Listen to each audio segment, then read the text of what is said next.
be a camel owner or simply an adoring camel fan, you're in the right place for some fun, useful and interesting camel talk. This is the Camel Connection podcast. We're your hosts. I'm Tara. And I'm Russell. Join us here for fun learning about camels, how to care for, train and handle them, plus insider stories and interviews. And also some interesting stories of our lifestyle with camels, the good, the bad, the ugly and the very funny. Make sure you've subscribed now so you don't miss out on an episode.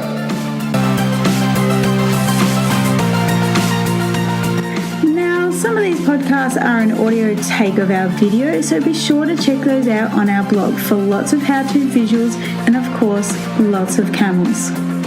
This is your one and only go-to podcast, all about camels.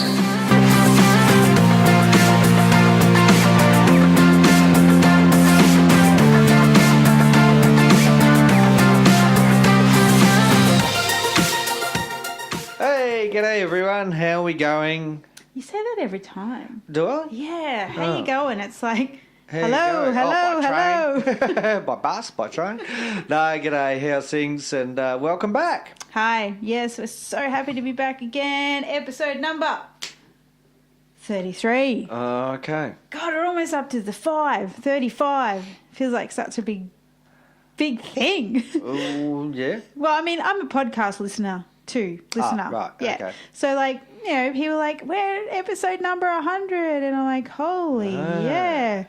But that's like 32, episodes that God knows how many people have listened to. That's true. And some of you have been with us right from the very number one. Yeah, that's it. And look, even if you're not, you can always go back.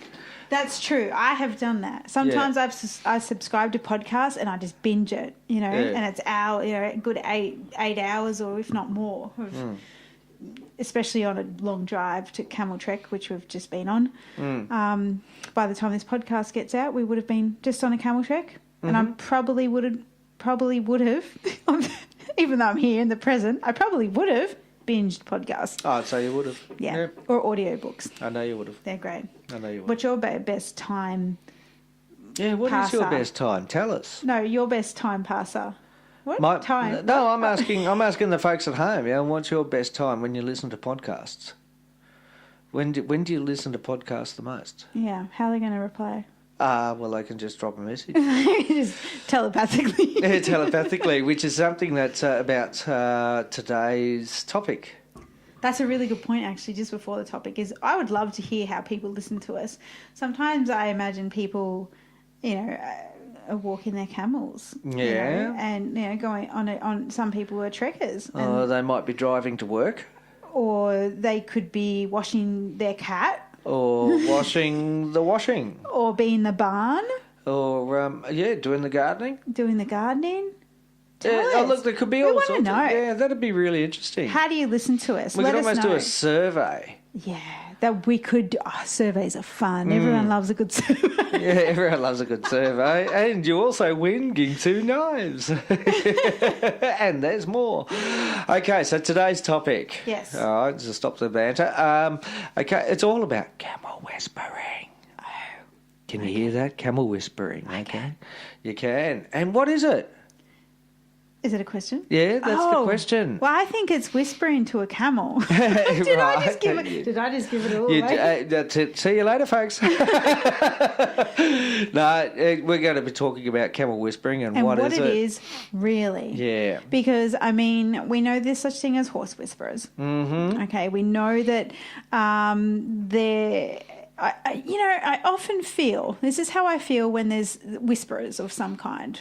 Mm-hmm. Horse whisperers, camel whisperers, giraffe whisperers, all that sort of stuff. Mm-hmm. I often feel that makes, like, that title alone makes it others feel like it's too far off for them and it's not going to be possible for them.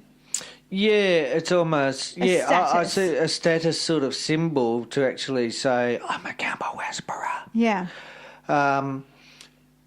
which couldn't be further from... Well, it could, I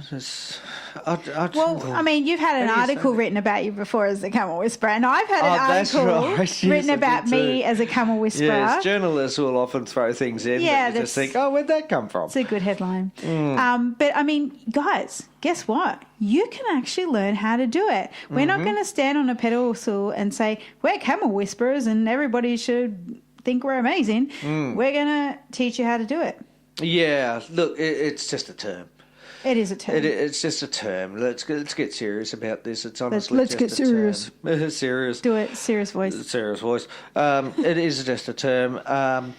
But there's reasons why that term's come about, and so we're going to go. Yeah, there is. Why? Yeah. Okay. Well, look. I mean, I want to actually start right into the guts of this thing. All right. Let's get in the guts. And yes, we're all on about connection. Yes. Connection with the camel and understanding and getting to know the camel and having this trust and the bond. Being able to read the camel and their feelings, their emotions at the time. And looking at how they're thinking, and usually that's got to do with what's around them and the environment. Is it a windy day, for example? I mean, that's just one thing. What are they scared of? What are they looking around for? What are they, is it a pleasurable thing? Are they looking at that bush thinking, oh, yum, yum, yum? Or are they looking around thinking, what's that motorbike? And so being intuitive, I think. I was about to say that I think the biggest thing about being a camel whisperer, camel trainer, a good camel trainer or handler or owner or whatever, is intuitive. It's about, you get your logical and your practical, and then you entwine that in with your intuition. And I think that's what gives people the great results that they get through our courses. Yeah, sort of putting yourself in the camel's shoes. So to speak, they don't wear shoes. Pads. Putting yourself in the camel's... Maxi pads. Oh, dear. Put yourself in the camel's skin and look at the world. Yeah. And feel the world from their perspective. And once you be able to understand that, that is possible, yes, of course it is. You're empathetic. You're an empath. I was just about to say, isn't there another word for that? And it's called empathy. Yeah. And that way then you're able to see the camel. So see the camel, but you're seeing the camel from the camel's perspective. And that's such a powerful tool. I just even think in the human world, how we're so quick to criticise other people when we really have no clue, no idea on who that person is, what really. They're going through, what they're thinking, what they've been what through. happened yesterday. Yeah, that's right. Yeah, what they've just read on Facebook. Yeah, whatever. It really touches my heart. I get really passionate about it and do get very emotional about it. And it's no different with animals. Is we can't really ever know what they're thinking all of the time. We can use our intuition to the maximum extent, but at the end of the day, they're an individual. Yeah, and at the same time, don't forget the very fact that they are learning about you. All right, the more time you spend with your camel, the more you do with your camel, they're learning about you. And they get intuitive about you. That's right, exactly. So are they human whisperers? Oh, that's a question to ask a camel. Yeah, that's right, exactly. I think also the other reason why I like that term, camel whispering, is because don't forget that the camel has a very acute hearing. Okay? Now, to give you an example, trekking out in the desert, loading the camels, and they're all sitting down and chewing away, chewing their cud because they've just had a feed, and all of a sudden all of them are looking in one direction. And you've got no idea why they're doing that. But take note. Take note. Okay? Their hearing is acute. And usually, 9 times out of 10, there'd be something. All right? It might be a wild camel that's in the distance, or a small herd of wild camel, or they hear a vehicle, and long before you do. Yeah, and in fact, it could be a good half an hour later before you see that vehicle. Absolutely, it could be, but there's all these possibilities, and so remembering that their hearing is acute. So when we're talking with the camel and asking it for instructions, that's the reason why we are at a low level, okay? Whispering. So it's actually, camel whispering is exactly as the title says. Yeah. You're actually whispering. Yeah. And the quieter you are, I mean, the better the result. Yeah. That's what we've found. And the more, softer and gentler and the quieter you can be, the better the result. I've definitely found in my personal experience with camels is if voices are raised from my fear of something that could happen or is going to happen, they get more on edge. They do. Of course. Yeah. I mean, they wonder what's going on. How come? Why? Yeah. What's going to attack me? Yeah. And you know yourself. Panic. If you're in a loud room, lots of people, and there's just all this noise, and you're trying to hear the person next to you, and it can be really hard to do so because there's all this background noise. Whereas, in an open environment, a paddock or the training yards or, out in the desert, wherever you might be, you don't need to actually shout to that person next to you. No. There's no reason. No reason. Also, I notice with camels is even if there is so-called background noise or noise around them, as the handler, and if you've taken them through some really good training, and what I've noticed with our style of training, our camel connection, trust-based camel training, is they're looking to you. They sort of they've got this really amazing ability to drown out that noise and just look at their focus. Handler. Yeah, and go, okay, what do you want me to do? I'm uncertain here. I'm in your hands, so to speak. That's right. And so even in a noisy environment, might be traffic around and that sort of stuff, even if you're in that sort of environment with your camel and you're asking it an instruction, it might be whoosh down or whatever, there's no reason to really raise that voice. Yeah. Unless if, the camel's going through one of its stages, where, you do have to up the ante a little bit and, but you always start with that whisper. And I guarantee you that the camel will be focusing on you. Yeah. It's like they respond better to that. Well, they do respond better to that. Yeah. But there's always, this is like how we talk in our courses, our virtual camel school, and also our in-person courses, is we talk about the levels, the voice levels, the body language levels. Is if you start up high, like, as you said in one podcast, hush, hush. Yeah, what's the point of that? Oh, scare the shit out of me. Sorry if you got kids sleeping nearby. Yeah, startled me just and then. The dog's coming. He's all worried. He's worried. What's going on? Which goes to show. Our dog has just come in. He's like, oh my God, okay, what's the problem? Oh my God, I'm here to help. What's going on? Yeah. So that's a perfect example. But, if you start at that high level, where else can you go? You can't. You got nowhere.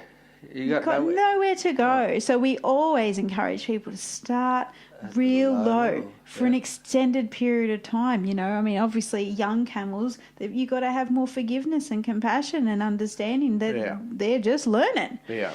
Which is such an important point. Yeah. So, it's an interesting... obviously, the more time and the more understanding that someone gets of camels and the different types of camel behaviours that can occur, because each one of them is totally different. Don't forget that. Each camel is different. But they do have a main river, if you like, of traits that we operate on. All right? We're dealing with a camel. We're not dealing with a cat. Okay, that's the example. So camels, there's a certain train, if you like, of personality that this technique that we use. It works with each single one, even though each camel is totally different as a person. Individual personalities, yeah. So whispering, it's so invaluable. It's so invaluable. The camel's almost like, hang on, what you say? Whoosh. Yeah, okay, whoosh. Cool. Okay, I've got you. You capture their attention. You do. Much more by whispering. Yeah. Rather, whoosh, whoosh, whoosh. But when you think about I always love, every time I give an example, I always love to think and to give an example of the camel's natural habitat or natural behaviours in a herd environment.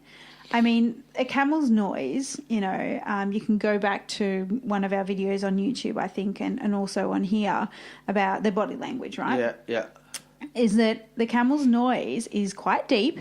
Yep. It's never, I wouldn't say a camel is noisy. No. They're not like a dog that yaps. Like, that can be noise, that can be quite ear-piercing. Yeah. But a camel's noise is quite mellow. Yeah, and look, I mean, when they're actually conversing with each other, yes, and they're in close proximity to each other, it's not a loud noise. Usually, okay, right. But when like a small group of the camels from the herd move a bit too far away from the herd, then they get a little bit louder. They get louder, but not much. No, because they have such acute hearing of each other and the resonance of their voice. Yeah. But it's sort of like whales, there is a isn't it? difference, though. Yeah, there is a difference, and so they recognise distance and volume at the same time. But it's also really interesting to go back to the herd environment because let's just face it. I mean, the type of camel training and handling that is going to suit the camel the best is the type that is. Okay, you've taken it from a herd situation, you've observed a wild herd or like we have, and we know their natural behaviours and all that sort of stuff, and you transfer that into something, you humanise it in the sense that you make it teachable, and then, your job is to translate that to the camel. Yeah. And that's why we do a lot of touching of the camel. Yeah. Is because touching the camel, again, is a form of whispering because when they're in their herd environments, they're touching each other all the time with their noses and it's just touchy-feely all around. Yeah, it is. And so none of this we're saying is foreign to the camel, like the fact that our voices are low when we train and handle, the fact that we touch and feel them as they would feel and touch each other are really important points to know. If I spend the rest of my life just translating herd dynamic and environments to training and handling camels, I would be happy. I love that. I also love doing it with any animal, really. I think it's really interesting. Mm-hmm. Well, very good. Yeah. Yeah. That might be my next book. Why not? Yeah, okay. There was a point I was going to mention just then. You touched on something. Touchy-feely. Low voice. Low voice is definitely the go. Yeah. Definitely the go. And, the other point about, actually using that low voice or whispering is it's much easier on you. Yeah. It's just so much easier. Energetically wise, yeah. You can spend all day just simply, I mean, I do. This is what I do. I spend all day out with the camels and just talking with them, just, g'day, mate, how you going? Yeah, I know, and my voice is never much more than that velvet volume. All right? Enough for myself to be able to hear. I mean, yes, of course, I could think these things. And amazingly enough, though, because camels know me and I know them, and we've been together for such a long period of time, I can actually do that.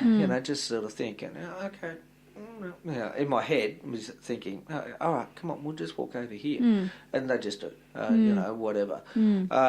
Intuitive, you mean? Like you got a connection happening. All right, whoosh down, Yeah, and that's what I mean. They can read you. Yeah. Whoosh down. That's it, But because I can talk all day, as we all can, but I do. I literally talk all day. If anyone actually witnessed me out in the bush, and that they were hiding behind a tree, and I didn't know they were there, and I came along with my, herd of camels, tracking or whatever, and they'd be, this guy's like, mad. Who the hell is he talking to? What's he doing? He's mad, and I'm actually talking about politics to the camels. I mean, I'm talking these poor camels. Talking all the time to them.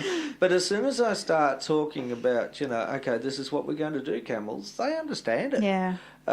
And so they're able to make that distinction between just simply warble and warble, warble, like the magpie, warble, and actual instructions and request, of what we're going to be doing. It's really incredible, and I wanted to touch on the point about the camels have to learn to listen to you because they in their herd environments they're not always talking with each other.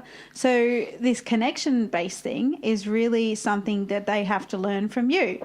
So that's why it's so important to go through a really good structural foundational training. Yeah. Because it eliminates the confusion for the camel. Yeah. So, if you've started at this high level, hush, hush, hush, hush, or whatever, or kush, or, all the other million words you could use. It's, what am I trying to say? So, in their herd environments, they don't talk to each other per se. They growl, I suppose that's the best way you call it, or, do their rumble. They call out to each other that way and communicate. Only in really necessary circumstances, I've noticed, not just for the sake of it. And then you suddenly bring them in for training and they've got to get used to your slow talk. And so when we do the first level in courses and stuff, we're always saying start real low and real slow, with the voice because they're not used to talking. Yeah. They're just not used to it. Yeah. So, our camels are obviously used to us now and they're used to, we're always talking about something to them. But like they understand that shift between talk, and then, okay, we have to do something. Yeah. And this is what camel whispering is. Yeah. Yeah. It's really just that intuitiveness combined with, keeping things at a low level and talking nice and softly. It's gentle on you, gentle on the animal. And having a great understanding of the bonds and the trust that develop between you and the animal, which makes this for you guys listening very, very possible for you to do this. Absolutely. What's more to say, really? I mean, sometimes we feel like we can't be a certain something because there's this special fancy, banner or wording behind it. But everyone who has a sense of intuition can whisper with camels. Yeah. Yeah. Yeah, no doubt about it. Think of it like this, okay? I'm sure that some of you can relate to this, where you've had a job, for example. I can't relate to that. No, I'm just joking. Well, you probably can, actually. Where you've had a job and your boss is very, very dictatorial. Wonderful. Oh. All right, very, very dictatorial, and barks out orders left, right, and centre, and sort of, there's no real connection. It's just a directive. Yeah. And I think that happens in relationships too. Yeah. Oh, I'm sure it does. I'm getting a side eye. and it gets wearing. Yeah. And so, you avoid that boss. At all costs. You just do your work. Might, spend more time in the storeroom rather than actually being on the floor of the department store you work at, or whatever it might be. Yeah. Okay? Camels are the same.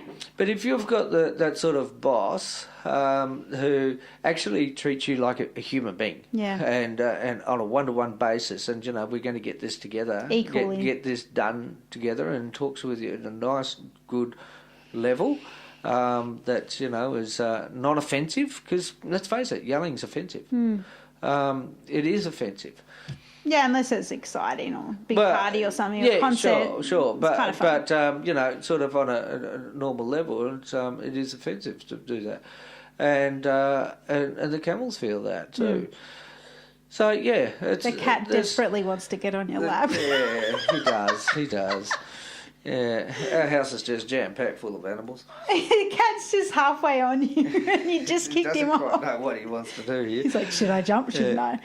So, just think of, those sorts of scenarios where someone that you've been a subordinate to, for want of a better word, or you've worked for, or employee, there you go, and your boss is, quite manic in many ways. With barking out orders and not treating you in the manner and the way how you'd like to be treated. So that transferable to camels is camels will do a job for sure. Yeah. In any, we've spoken about this before on the podcast and in videos and all our trainings, online, offline, whatever, is that, any method will work. Yes, it will. But the question to ask yourself is, what method do you think you can do without it penetrating your core beliefs and your heartfelt feelings that you have for the camel? Yep. Obviously everybody listening here is really interested in learning about the camel in a gentle, compassionate way, but some people prefer to be more dominant for whatever reason. But a camel, any method will work for a camel, therefore they'll do the work. But it doesn't mean that they're going to enjoy being around you. Our camels will happily just hang out with us, and things like that. So there's lots of little indicators we could probably cover on another podcast. But yeah, it's anybody can do this so-called camel whispering. Yeah, and it helps with the trust. I'm just thinking of the time when we went and did a festival down one of Melbourne's main roads. Oh, There's 92,000 people at this festival. There's people everywhere. possibly my worst nightmare as an introvert. And we had, all these other people everywhere and people on rides and et cetera, down this main road. And it was a gig. It was a gig. We did it. The camels did it, but only because of the trust that they had in us. That's the only reason why they did that. There was no other reason. You couldn't just drag any other person's camel in there and go, hey, let's just do the job. I really do. It was pretty. It was a high pressure gig. Yeah. No question about it. But the camels did it and did it well. Okay, because they always continuously look towards us with comfort and trust. They do. All right. And all along that way, not once did we raise our levels at the camels. We just instructed them, nice and gently. Which is probably why everything stayed cool, calm and collected. The one thing that I've always known is that if you're calm, the camels will be calm. Well, it's an energetic thing. Yeah. Because if you're feeling anxious, your levels have raised. I mean, I've seen it in people handling camels all the time. You can tell that they're anxious just by how the camel's mirroring that. Yeah. And so all of this can be undone and learnt behaviour. Yeah. Never think that you can't do these sort of things. I suffer from anxiety, and sometimes the way the camels behave, if I'm feeling anxious at that time, they're my mirror, and I have to go, holy crap, I have to really take a deep breath here and just reevaluate the situation, because they really do act as your mirror. Yeah. And you just see it, and don't ever think that it's out of your reach, because all of this is learnt behaviours. I have a history of anxiety, but that doesn't mean that defines me as a person or defines me when I'm handling camels, because I can readjust myself accordingly to readjust my behaviour, so that I can deal with camels. I gotcha. Yep. Yeah. Yep, so what I'm saying is it's possible for everybody. Oh yeah, for sure. Yeah, it's really consciously. I mean, that's one thing I really love about teaching about camels, is because really we're teaching not the camel, the although human. That's sort of part of the process, if you like, but it's actually teaching the person, okay, bring your levels down. Our societies are so high stressed. Yeah. And which we spoke about in that interview with Miriam. That was if you haven't heard that, by the way, seriously, go back and listen to it. Miriam Lancewood, the woman in the wilderness. We speak a lot about how we just are high-strung, stressed people with the modernisation, which totally goes hand in hand with handling camels, because camels aren't high stressed or strung in a normal environment. No. If there's a level of comfort, if they've got something that they can trust, then they'll go through the gates of hell. I do remember that poem, the little poem. You say poem. Poem. Some people say poem. I've always thought it's castle. Poem. Fatal fart. Poem. Yeah. Yeah, that was written by one of the military personnel during World War One from the Australian Camel Corps. And he said that the day that you ask the camel to do the impossible will be the day that the camel lies down and die. Mm-hmm. And I think that's true. And, I really do think that's true. And this whispering idea of being intuitive about the camel understanding the camel understanding you, and keeping things at a calm, gentle, trustworthy level, then, the camels will follow you through the gates of hell. Absolutely. If need be. Absolutely. Gosh. Well, just to wrap it up here, if you guys do want to go deeper into this whole camel whispering thing, we do obviously have online courses and in-person courses. This is human self-development stuff that you have to go through in order to truly connect with the camel. I think they make you think. It's very revealing to yourself, and that I honestly think is one of the best gifts that a camel can give you. Did the cat fart? It did. You're doing the worst face. Oh, it's terrible. Oh, dear. Oh, the face. The cat farted.